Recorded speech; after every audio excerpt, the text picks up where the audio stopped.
Donald Trump's campaign rally at the Peabody Opera House in St. Louis was attended by many supporters as well as protesters who feel that his campaign has been racist. We have a great group here, and a lot of us have been here since 3 a.m. and we're just here to show our support for him and hear what he has to say. We are high school students. We're all juniors. Oh yeah? So this is going to be your first time voting? I won't actually be able to vote.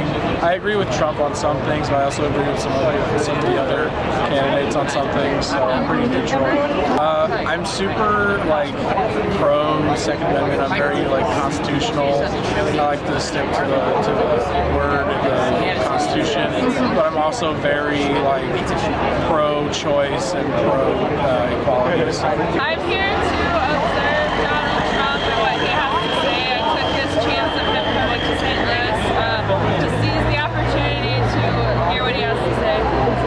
Yeah, pretty much the same. I think right now I'm Bernie, but that could change in the future. Not Trump though, so I have not decided yet. He does everything he says he's going to do. He's going to be the greatest president we ever had or the worst. There ain't going to be no in between. Period. That's just it. He fixes immigration, and my wife's South Korean, so I know what the problem is. She went through the process. Everybody else will have to go through the process. I just hope he gets fixed overseas. I've been over there, and I'll tell you there.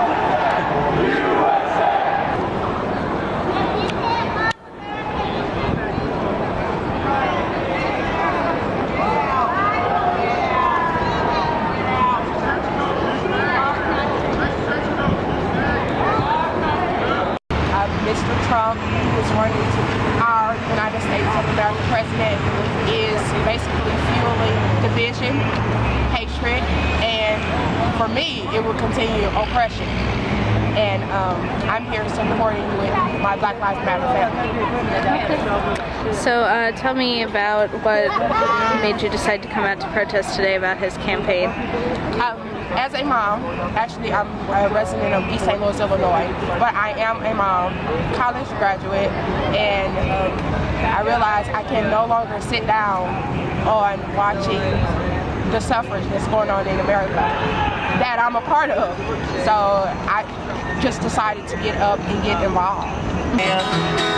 Trying to find my life, way I'm trying to make good time. Now see I'm gonna bring now each and every day. What's gonna happen? How we gonna fight? I'll get it on down the road, singing Trump for president. What's gonna happen, Lord, my son, I won't forget. I'll get it on down the road, singing Trump for president. Head down for every highway, please don't forget the folks. Are y'all just waiting for problems or what?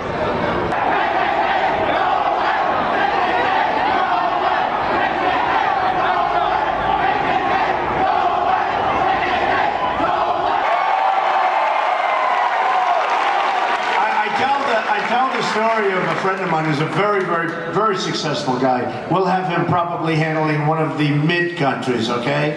He's good, but I have bigger killers. I have people that are so good for handling China, Japan, Mexico. Oh, they're so good.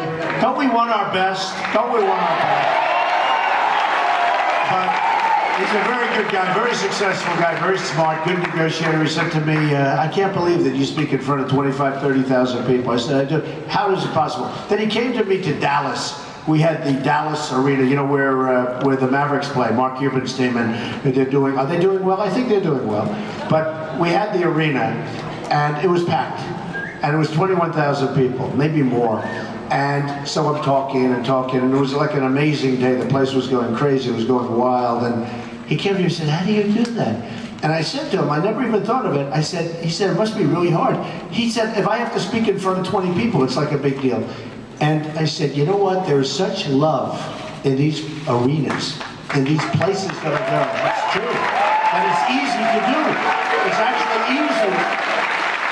It's actually easy to to do, and I meant it, I really mean it. And he didn't understand it because he said, how is it possible? But it's true. There is such love in the arena, and I don't have teleprompters, right? I don't have teleprompters. And I don't have a speech that you read. And the nice part about doing it the way I do it, number one, it's more exciting. Number two, you're always prone to make a mistake every once in a while, which is always exciting also. So you have a little bit more pressure, which is good. It's good for the adrenaline. But you don't have the teleprompters. I can talk about today's news. I can talk about stuff that happened an hour ago driving over here. I can tell that.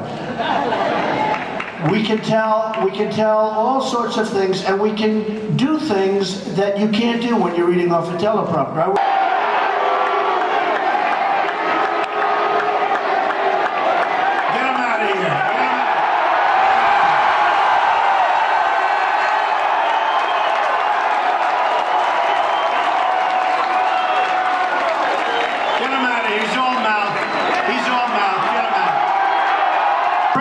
The officers are being very gentle.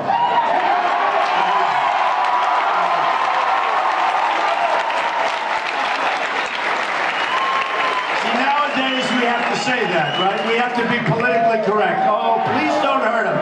They're allowed to get up and interrupt us horribly, and we have to be very, very gentle and very gentle. They can swing, they can hit people, but if we hit them back, it's a terrible, terrible thing, right? They can get up, and when they're being whisked out, they can raise their bad finger up in the air and drive people, which is very unfair.